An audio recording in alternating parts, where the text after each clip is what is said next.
If the FBI took your phone today, would they get in? Most people think the answer depends on how good their password is. Maybe you use Face ID. Maybe you chose a 6-digit PIN instead of 4. Maybe you installed every software update the moment it appeared. We'd like to believe security is something we control. But what if the answer has already been decided? In 2024, a leaked document began circulating online. It came from a company called Cellebrite, one of the most important players in the digital forensics industry. If you've never heard of them, that's normal. Most people haven't. But many law enforcement agencies, intelligence services, and forensic investigators know the name very well. Buried inside the leak was a spreadsheet. At first glance, it looked boring. Thousands of rows, device names, model numbers, software versions, the kind of document nobody would ever read for fun. But there was one detail that made it fascinating. Next to each phone was a status. Green, yellow, red. Green meant investigators had a working method to access the device. Yellow meant support was being developed. Red meant not yet. No method had been found yet. The spreadsheet covered thousands of phones, iPhones, Samsung devices, Google Pixels, Motorola's, older models, brand new models, devices owned by millions of people. Most people imagine phone hacking as a one-time event. A breakthrough, a miracle. Some genius discovers a vulnerability, presses a few keys, and suddenly a locked phone spills all of its secrets. The real world doesn't work like that. Instead, there is an entire ecosystem built around the problem. Companies hire researchers. Researchers discover vulnerabilities. Engineers turn those discoveries into products. Governments and law enforcement agencies license those products. New phones are tested, new techniques are developed, new vulnerabilities are found.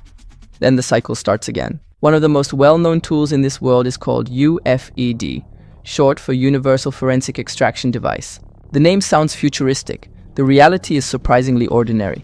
It's essentially a forensic platform designed to help investigators extract information from digital devices. Depending on the device, the operating system, and the available vulnerabilities, it may be able to retrieve data that would otherwise be difficult to access.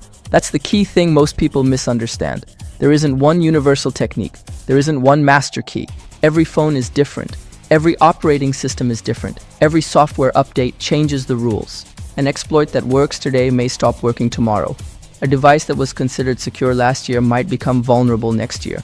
That's why leaked documents like the Cellebrite spreadsheet are so revealing. They show a constantly changing battlefield rather than a permanent advantage. And that's also why investigators often care about timing. A phone seized today may present very different opportunities than the same phone seized 6 months from now. The challenge isn't simply getting access. The challenge is getting access before the opportunity disappears. Which brings us to another misconception. Most people assume the biggest obstacle is the phone itself. Sometimes it is. But sometimes the easiest way into a device isn't through the software at all.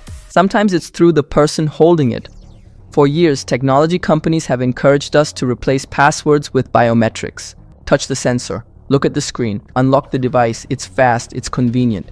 And in many situations, it's genuinely secure.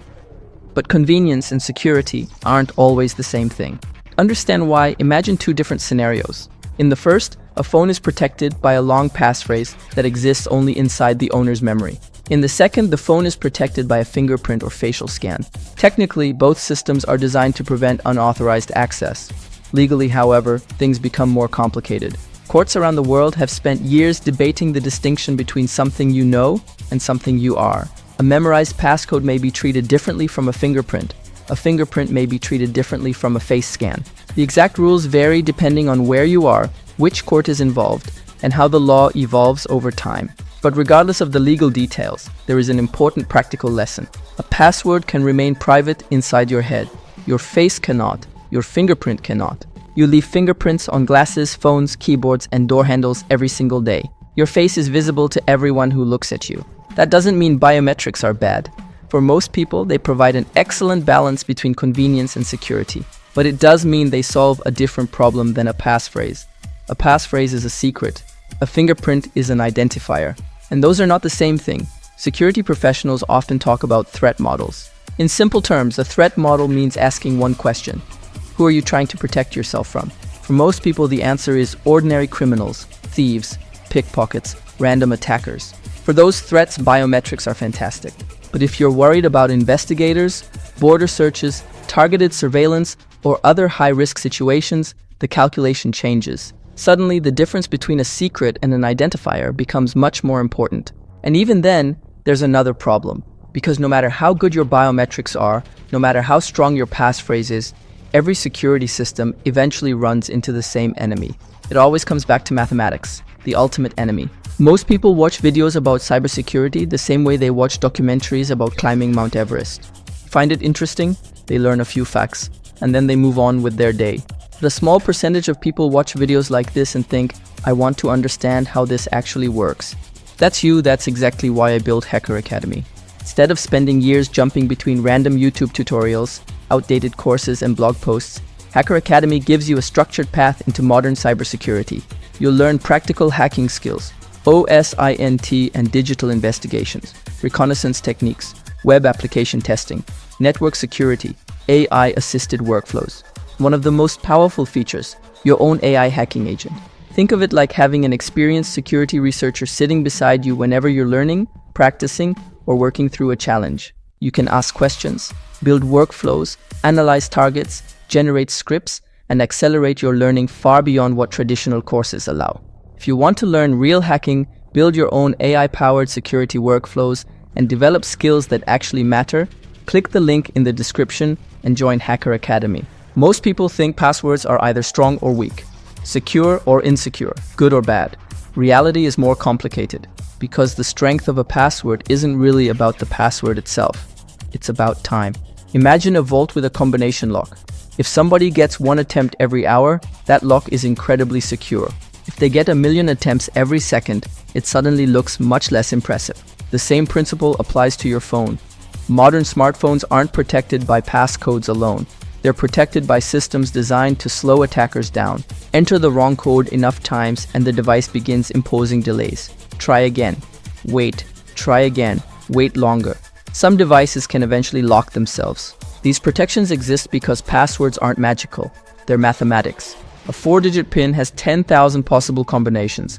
A 6-digit PIN has 1 million. At first glance, 1 million sounds enormous. It isn't. Not to a computer.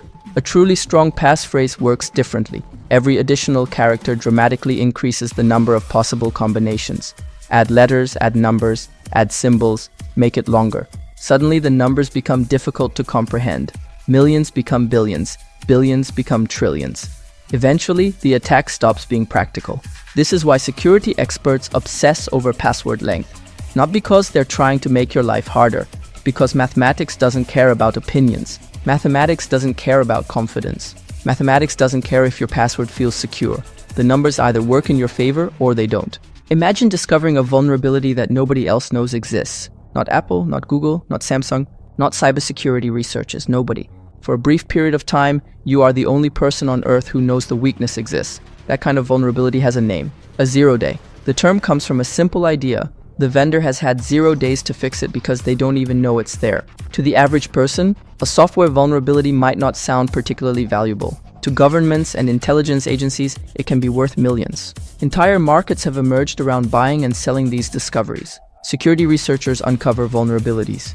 Brokers connect buyers and sellers. Governments compete for capabilities that provide strategic advantages. The prices can be staggering. A vulnerability capable of compromising modern smartphones remotely can command sums that rival luxury homes, sometimes more. The reason is simple: information is power, and access creates information. One of the most famous examples is Pegasus, a spyware platform developed by the Israeli company NSO Group. Over the years, investigations by journalists and human rights organizations have linked Pegasus to surveillance campaigns, targeting activists, journalists, political opponents, lawyers, and government officials around the world. What made Pegasus so alarming wasn't just its capabilities. It was the possibility that a target might never realize it was there. No suspicious download, no obvious warning, no dramatic hacking scene. Just a compromise happening quietly in the background. The existence of tools like Pegasus reveals an uncomfortable truth about cybersecurity. Being careful isn't always enough. Security updates matter, lockdown features matter, reducing your attack surface matters. But if somebody possesses a vulnerability that nobody else knows exists, your options become limited until that vulnerability is discovered and patched. That's what makes 0 days so valuable and so dangerous. Fortunately, most people will never be targeted by $1 million exploit. The vast majority of investigations don't involve nation-state spyware or secret vulnerabilities worth fortunes. Because there is a much cheaper way to get information, a method that's older than computers, older than smartphones, older than the internet itself. And in the end, you simply ask. When most people imagine a phone investigation, they picture advanced technology, expensive software, government laboratories, teams of engineers searching for vulnerabilities. And sometimes that's exactly what happens, but not always. Because the cheapest way into a phone is often the oldest. Human beings. A passcode written on a sticky note. A password reused across multiple accounts. Family member who knows it. A friend who saw it. A conversation that reveals more than intended. A moment of panic. A moment of trust. A moment of carelessness. Technology tends to get all the attention because technology feels mysterious. Human behavior doesn't. Yet again and again, some of the most sophisticated security systems in the world have been bypassed, not by breaking the technology, but by exploiting the people using it. Security professionals sometimes joke that users are the weakest link. It's a cliche, but cliches survive for a reason. The reality is that information has a way of leaking. People forget. People write things down. People share secrets. People make mistakes. And investigators know this. Which is why phone security isn't just about software. It's about habits. It's about what you've revealed, who you've trusted, and how much information exists outside the device itself. But even that isn't the biggest vulnerability, because there is one mistake that millions of people make every day. A mistake that can render everything we've discussed so far less important. And the most surprising part? You probably made it yourself. After everything we've discussed, it's tempting to become paranoid, to assume that every phone is vulnerable. Every system is compromised. Every defense is pointless. That's the wrong lesson, because security isn't about becoming impossible to attack. It's about becoming significantly harder to attack than you were yesterday. And fortunately, there are a few things that genuinely move the needle. The first is surprisingly simple. Use a strong passphrase, not a 4-digit PIN, not a 6-digit PIN, a real passphrase. Long, unique, difficult to guess. Every additional character increases the amount of work required to attack it. Good security often starts with boring decisions, and this is one of them. Second, understand your biometric settings. Fingerprints and facial recognition are incredibly convenient, and for most people they provide excellent security. But convenience should be a conscious choice, not an automatic one. Know when you're using biometrics and know how to disable them if necessary. Third, keep your device updated. This advice is repeated so often that people stop listening to it. But updates remain one of the most effective defenses available. Every patch closes vulnerabilities that somebody, somewhere, may already know how to exploit. Fourth, review your backup settings. Understand what information is being copied, where it's being stored, and who controls access to it. Most people spend more time choosing a phone case than reviewing the settings that govern their digital lives. And finally, if your threat model genuinely requires stronger protection than most users need, consider hardened platforms and security-focused operating systems. These solutions aren't necessary for everyone, but they exist for a reason. Some users face risks that go far beyond ordinary crime. The important thing is understanding your own situation.